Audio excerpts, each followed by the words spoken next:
Viral di media sosial video yang memperlihatkan sosok misterius.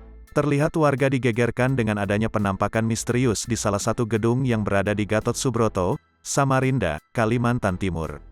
Penampakan itu diabadikan oleh pengendara motor yang melewati gedung tersebut. Terlihat sosok penampakan tersebut menggunakan kain putih.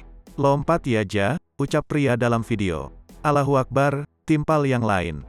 Pada slide keempat, salah satu video menjelaskan situasi yang terjadi di tempat.